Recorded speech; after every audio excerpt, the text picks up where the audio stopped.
بسم اللہ الرحمن الرحیم۔ آج کی ویڈیو میں ہم اس سوال کا جواب دیں گے جو انتہائی اہم ہے کہ قرآن پاک کی تلاوت کرتے ہوئے جو سجدہ آ جاتا ہے کیا وہ کرنا واجب ہے، اور تلاوت سننے والے پر سجدہ کرنا واجب ہے یا نہیں۔ تو قرآن کریم کی وہ آیات جن میں سجدے کی صفت آئی ہے جس کے مطابق تلاوت کرنے والے شخص پر سجدہ کرنا لازم ہو جاتا ہے۔ سجدہ تلاوت کیا ہے؟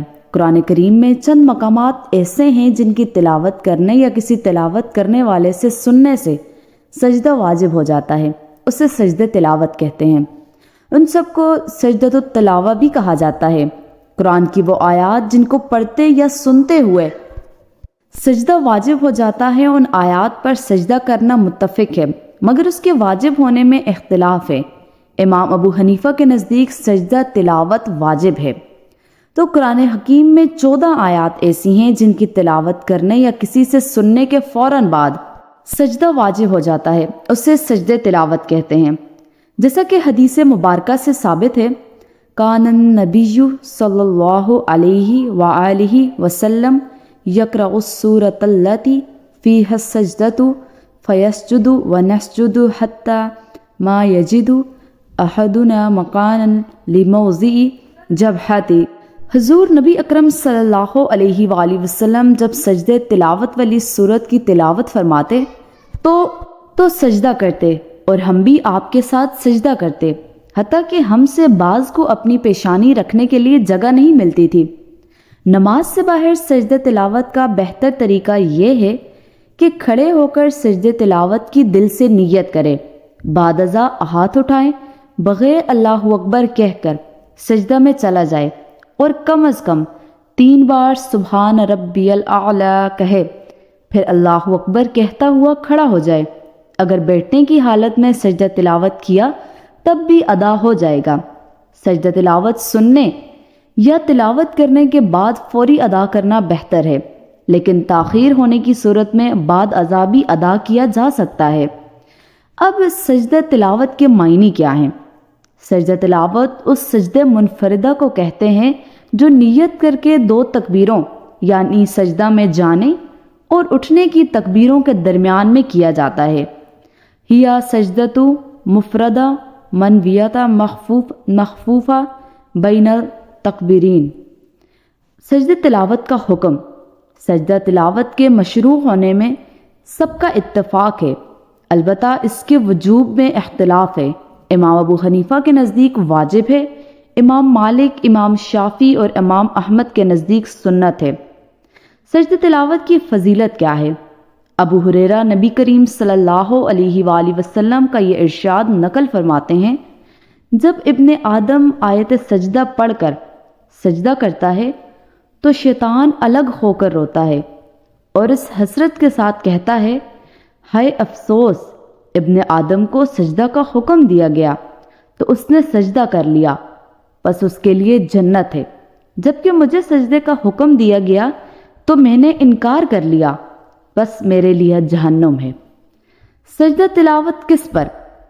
اس پر سب کا اتفاق ہے کہ قاری یعنی آیت سجدہ پڑھنے والے پر سجدہ تلاوت لازم یا سنت ہے۔ البتہ سننے والے پر سجدہ تلاوت ثابت ہونے کے لیے اس کا ارادتاً سننا ضروری ہے یا بلا قصد سننے سے بھی ہو جاتا ہے، اس میں اختلاف ہے۔ احناف و شوافی سامع اور مستمع دونوں پر سجدہ تلاوت ہے، یعنی بلا قصد سننے یا بلا قصد سے سجدہ واجب ہے۔ مالکیہ و حنابلہ مستمع پر سجدہ تلاوت سامع پر نہیں، یعنی بالقصد سننے والے پر سجدہ سیوا ہوتا ہے، بلا قصد سننے والے پر نہیں۔ شرائط سجدہ تلاوت کیا ہیں؟ اس سجدے کے لیے بھی نماز کے سجدے کی مانند شرائط ہیں کہ قبلہ رخ ہونا، باوضو ہونا، نماز کے سجدے کی مانند سر زمین پر رکھنا۔ آیت سجدہ کو ترک کر دینا کیسا ہے؟ تلاوت کے دوران میں آیت سجدہ کو ترک کر کے آگے بڑھ جانا درست ہے یا نہیں، اس میں اختلاف ہے۔ امام مالک اگر کوئی وضو سے ہو اور مکروہ وقت بھی نہ ہو تو آیت سجدہ کو ترک کر دینا مکروہ ہے، اس لیے کہ یہ اعراض کرنے کے مشابہ ہے جو درست نہیں، اور اگر کوئی وضو سے نہ ہو یا مکروہ وقت ہو تو بلا کراہت جائز ہے، اس لیے کہ ابھی سجدہ کرنا ممکن نہیں۔ احمد ثلاثہ، آیت سجدہ کو چھوڑ کر آگے بڑھ جانا مکروہ ہے، اس لیے کہ اس میں سجدے سے اعراض کرنا لازم آتا ہے، جو ظاہر ہے کہ درست نہیں ہے۔ اب مقامات سجدہ کیا ہیں؟ احناف کے مطابق قرآن مجید میں کل 14 سجدے ہیں۔ 4 سجدے قرآن مجید کے نصف اول میں ہیں اور 10 نصف ثانی میں ہیں۔ امام احمد 15 ہیں، سورہ حج کے دونوں اور سورہ سواد کا بھی ہے۔ امام مالک کے قریب 11 ہیں، سورہ سواد اور مصطلات، نجم، انشقاق اور الگ کے تینوں نہیں ہیں۔ انحواف و شواف 14 سجدے ہیں، پھر ان کے درمیان میں تعین بھی میں اختلاف ہے۔ احنان میں سورہ حج کا پہلا ہے، دوسرا نہیں، اور سواد کا سجدہ ہے۔ شواف سورہ حج کے دونوں میں ہے اور سواد کا سجدہ نہیں ہے۔ یہ ہے وہ اہم معلومات جس کے بارے میں سب کو پتہ ہونا چاہیے، اور سجدہ کس طرح سے ادا کیا جاتا ہے اس بارے میں بھی سب کو علم ہونا چاہیے۔ اگر نماز میں آیت سجدہ پڑھ کر فوراً یا 3 یا اس سے زیادہ آیات کی تلاوت سے پہلے رکوع کر لیا جائے اور رکوع میں سجدہ تلاوت کی نیت کر لی جائے تو سجدہ تلاوت ادا ہو جاتا ہے، اور اگر کسی نے رکوع میں سجدہ تلاوت کی نیت نہیں کی تو رکوع کے بعد سجدہ کرنے سے سجدہ تلاوت خود بخود ادا ہو جائے گا، اس میں نیت کی بھی ضرورت نہیں۔ البتہ اگر کوئی شخص امام ہو اور آیت سجدہ کی تلاوت کرے تو اسے مستقل سجدہ تلاوت کرنا چاہیے۔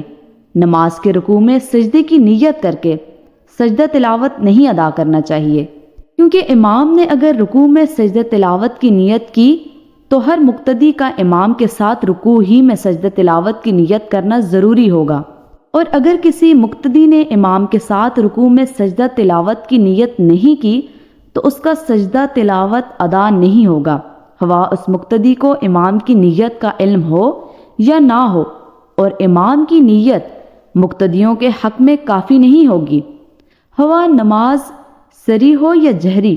ہمارے اکابر علماء دیوبند کے نزدیک صحیح و راجح یہی ہے۔